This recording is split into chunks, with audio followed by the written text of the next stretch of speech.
Hey everybody, XJoe81X, Sunday, November 19th, 2017. Just a quick part 1B. Yesterday I tackled this thing a little bit, and I'll show you what I did. For first and foremost, this thing, for anybody who watches my channel consecutively, this refrigerator is running perfect. It's nice and cold. There's no problems. Whatever defrost cycle it does normally. Knock on wood, it's been about 2 weeks. So, knock on wood, great. Good for me. Okay, first order of business is that I removed the tile from the stairs.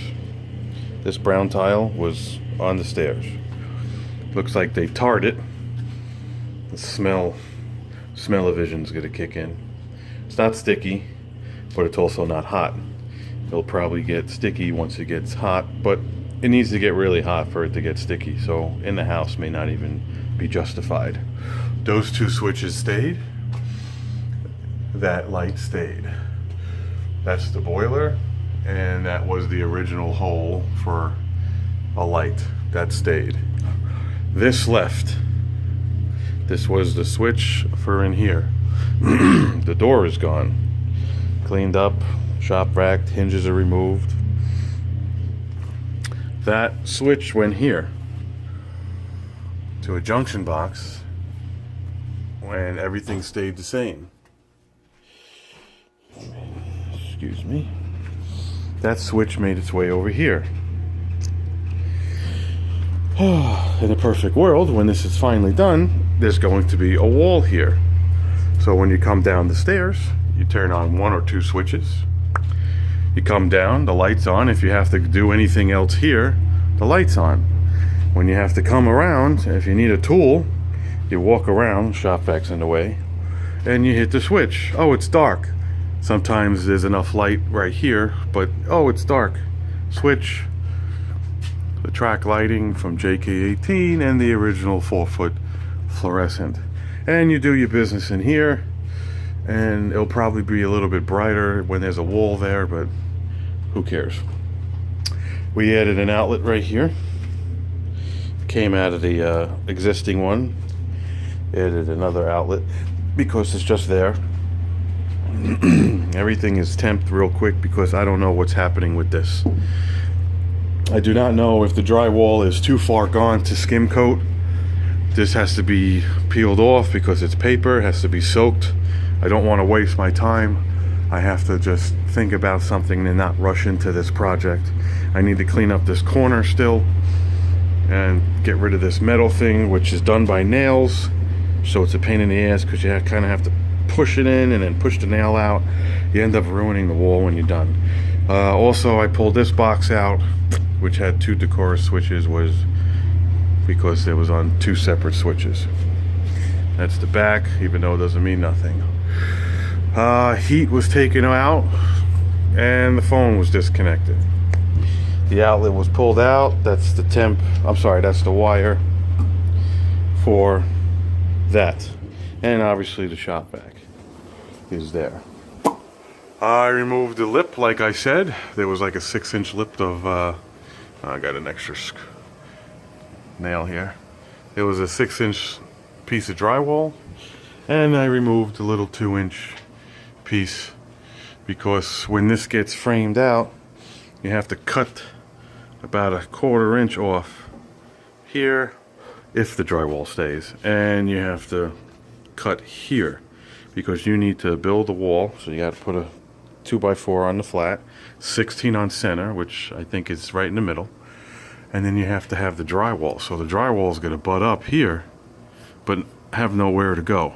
So you could either cut this and make a mess, or you could just shoot in another 2x4 here, and shoot in another 2x4 here, and then the drywall would just meet anyway. And then, and then the drywall would just go straight up to the ceiling.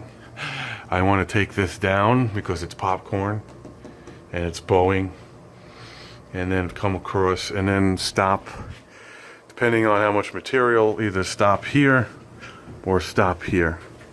depending on what I need. I'll probably stop.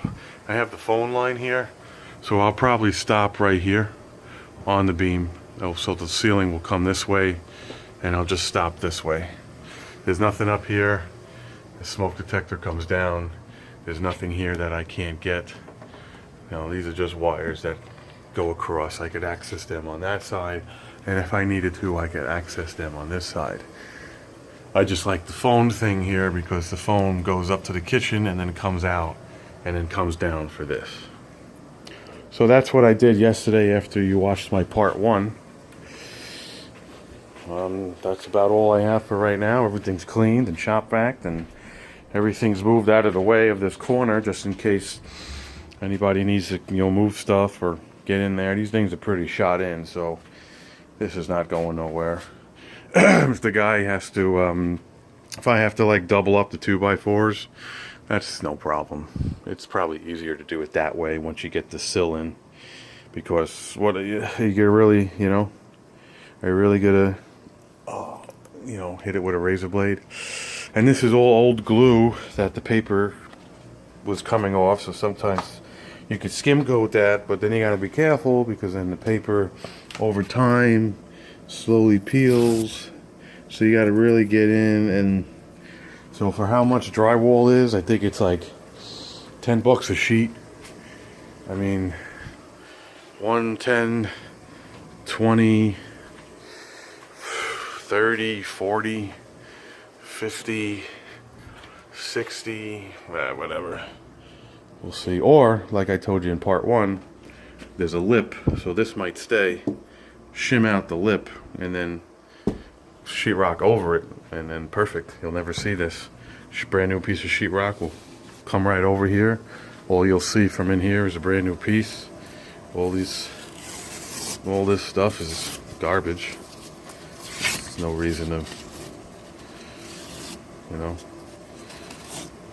So that's it. Thank you for watching. This is the Shitalian Basement Part 2. Any questions, comments, or concerns? Feel free to talk. Hit like and subscribe, and we'll keep you updated as the world turns here.